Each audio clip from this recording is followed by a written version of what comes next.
ప్రజాస్వామ్య దేశంలో ప్రజలందరికీ సమాన హక్కులు, సామాజిక న్యాయం జరగాలని కుల, మత, ప్రాంత, లింగ, పేద, ధనిక భేదాలు లేకుండా రాజ్యాంగబద్ధంగా పాలన సాగిస్తానని ప్రమాణం చేసిన పాలకులు అవి మరిచిపోయి ఓట్ల రాజకీయం చేస్తున్నారని సిపిఐ రాష్ట్ర కార్యదర్శి వర్గ సభ్యులు తాటిపాక మధు విమర్శించారు. శుక్రవారం ఉదయం స్థానిక Gokavaram bus stand doctor B R Ambedkar విగ్రహం వద్ద సిపిఐ తూర్పుగోదావరి జిల్లా సమితి ఆధ్వర్యంలో సామాజిక న్యాయ దినోత్సవం సందర్భంగా సంపద పంపిణీలో సామాజిక న్యాయం జరగాలని కోరుతూ పార్టీ శ్రేణులు, ఎస్సీ సంఘాలు ప్రతిజ్ఞ చేశారు. అంతకు ముందు డాక్టర్ బిఆర్ అంబేద్కర్ విగ్రహానికి పూలమాలలు వేశారు. ఈ కార్యక్రమానికి హాజరైన తాటిపాక మధు మాట్లాడుతూ దేశంలో కొద్ది మంది దగ్గర పోగుపడ్డ సంపదను వివిధ పన్నుల ద్వారా సేకరించి పునః పంపిణీ చేయడం ద్వారా సామాజిక న్యాయం సాధించాలని అన్నారు. నిజంగా సామాజిక న్యాయం దక్కాలంటే ఒక్క కమ్యూనిస్టు పార్టీల వల్లే సాధ్యమవుతుందని అన్నారు. భారత రాజ్యాంగ నిర్మాత డాక్టర్ బిఆర్ అంబేద్కర్ ఆశించిన సాంఘిక న్యాయం, స్వేచ్ఛ, సమానత్వం నేడు పాలకుల కార్పొరేట్ అనుకూల విధానాల వల్ల ప్రమాదంలో పడ్డాయని అన్నారు.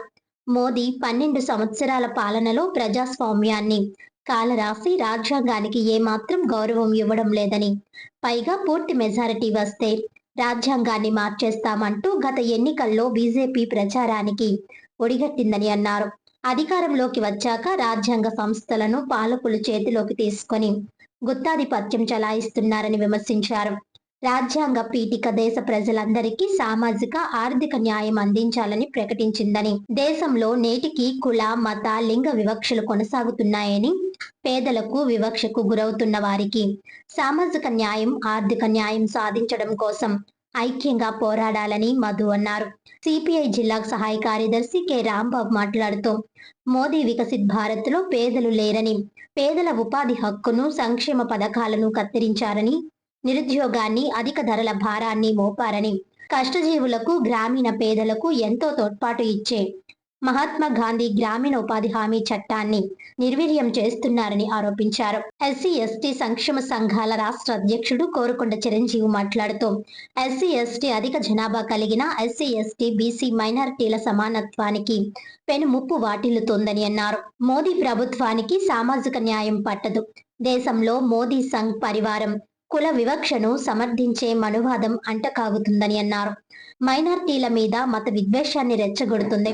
సామాజిక న్యాయం కోసం పోరాటం అంటే కార్పొరేట్ల దగ్గర పోగుపడ్డ సంపద పునః పంపిణీకి చేసే పోరాటం.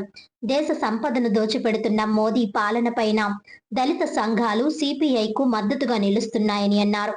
ఈ కార్యక్రమంలో సిపిఐ నగర కార్యదర్శి వి కొండలరావు, జట్ల సంఘం ప్రధాన కార్యదర్శి సప్పారావణ, జిల్లా కార్యవర్గ సభ్యులు K Jyothiraju, P Lavanya, P Trimurthulu, Allam Venkateswararao, జట్ల సంఘం అధికార బడి సభ్యులు Nalla Ramarao, P Demudu Babu, Venkatrao, Appalanaidu, Balakrishna, municipal union అధ్యక్షులు రెడ్డి రమణ, కాకి శారద, పోలమ్మ, బంగారుగిరి, ఏఐటియుసి నాయకులు కె రామకృష్ణ, సిపిఐ నగర కార్యవర్గ సభ్యులు టి నాగేశ్వరరావు, నాగబాబు తదితరులు పాల్గొన్నారు.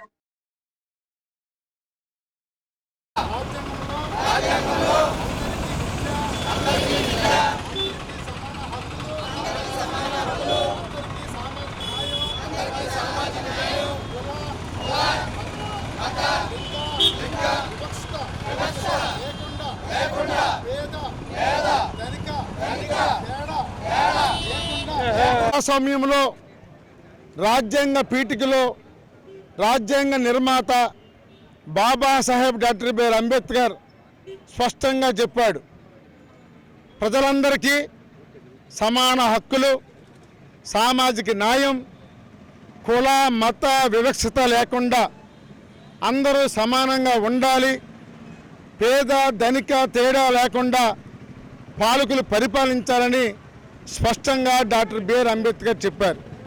అది రాజ్యాంగంలో కూడా రచించబడింది. అంతేకాకుండా ఆయన ఒక మాట చెప్పాడు, అట్టడుగు వర్గాలకు సామాజిక న్యాయం దక్కినప్పుడే ఆ దేశం అభివృద్ధి చెందిందని చెప్పాడు. కానీ నేడు నిజంగా సామాజిక న్యాయం ఉందా? అట్టడుగు వర్గాలు ఎలా ఉన్నారో మనకు తెలియదా? ఒకప్పుడు బడ్జెట్ ప్రవేశపెడుతుంటే పేద బడుగు బలహీన వర్గాల ప్రజలు, సామాన్య ప్రజలు, చిన్న చిన్న పరిశ్రమల వాళ్ళు, అదేవిధంగా ఉద్యోగస్తులు అందరూ కూడా ఎదురు చూస్తూ ఉండేవారు. కానీ నేడు చూస్తుంటే వాళ్ళ మోడీ ప్రవేశపెడుతున్న బడ్జెట్ కార్పొరేట్ కంపెనీలకు బడా పారిశ్రామికవేత్తలకు ఉపయోగపడే విధంగా ఉంది. మొన్న నిర్మలా గారిని ఒక మాట్లాడి గారి విలేకరులు, మీరు 2026-27 ప్రవేశపెట్టిన బడ్జెట్ సామాన్య ప్రజలకు ఏమైనా ఉపయోగపడుతుందా అంటే ఆవిడ విస్తుపోయింది. అంటే అర్థం చేసుకోండి, మోడీ అనేవాడు ఈరోజు బడా కార్పొరేట్ వ్యక్తులకు పారిశ్రామికవేత్తలకు ఒక సీఈఓగా గుమస్తాగా పనిచేస్తాడే తప్ప నిజంగా పాల్గొనగా పనిచేయట్లేదు. ఎందుకంటే దేశంలో అంటరానితనం పెరుగుతుంది. వాళ్ళ ఓట్ల రాజకీయాల కోసం కులాన్ని పెంచి పోషిస్తున్నారు, మతాన్ని పోషిస్తున్నారు. విద్యాలయాల్లో కూడా ఈరోజు మత కార్యక్రమాలు పెంచి పోషిస్తున్నారు. ఇటువంటి తరుణంలో మరి 2008 నుంచి ముందు 2007లో ఏర్పడింది ఇంటర్నేషనల్ సోషల్ జస్టిస్ డే. సామాజిక న్యాయ దినోత్సవం సందర్భంగా సిపిఐ పార్టీ రాష్ట్ర సమితి ఇచ్చిన పిలుపు మేరకు ఈరోజు సామాజిక న్యాయం కొరకు అమలు చేయాలనే ప్రభుత్వాన్ని డిమాండ్ చేస్తూ మాకున్న హక్కుల్ని, సామాన్యుడికున్న హక్కుల్ని కల్పించాలని చెప్పి డిమాండ్ చేస్తూ ఈరోజు ఇక్కడ నిరసన కార్యక్రమం చేపట్టాం. ఎందుకంటే భారతదేశంలో మోడీ ప్రభుత్వం వచ్చిన దగ్గర నుంచి ఈ పేద బడుగు బలహీన వర్గాల్ని అణచివేయబడుతున్నారు. కొంతమంది దగ్గరే పెట్టుబడిదారీ వ్యవస్థ దగ్గరే, అలాగే పెద్ద పెద్ద కుబేర్ల దగ్గర, ఇండస్ట్రియల్ దగ్గరే ఈ సంపద అంతా పోగబడుతుంది. ఆ సంపదను అందరినీ తీసి గవర్నమెంట్ ట్యాక్సుల ద్వారాగా వచ్చిన డబ్బుని వసూలు చేసి పేద బడుగు బలహీన వర్గాలకి సమానంగా పంచాలని, భారత రాజ్యాంగం మనకు కల్పించిన హక్కులు అందరికీ సమానంగా ఉండాలని మేము గట్టిగా డిమాండ్ చేస్తూ ఉన్నాం. 3 ఓబీసీలు 13.7, ఓసీలు 10.7, ఎస్టీలు 10.5. చెత్త వేరుకునే వాళ్ళు భారతదేశంలో ఎంతమంది ఉన్నారని సామాజిక న్యాయ శాఖే ఇచ్చింది. ఇది కూడా మీకు వాట్సాప్లో పెడతాను. దయించి సామాజిక న్యాయం ఏంటంటే ఇప్పుడు సుప్రీంకోర్టు కూడా ఇచ్చింది. ఉచిత పథకాలు ఎవరికి ఇస్తున్నారు ఏంటి దాని మీద నివేదిక ఇమ్మన్నారు. అంచేత ఈ భారతదేశంలో ఎస్సీ ఎస్టీలు బడుగు బలహీన వర్గాలే లేని వాళ్ళు ఉన్నారు. బాగా వైట్ కార్డు ఎవరు ఉన్నారో వాళ్ళకి న్యాయం చేయాలని కోరుతూ ఈ అవకాశం ఇచ్చిన అందరికీ జైబీలను తెలియజేస్తారు.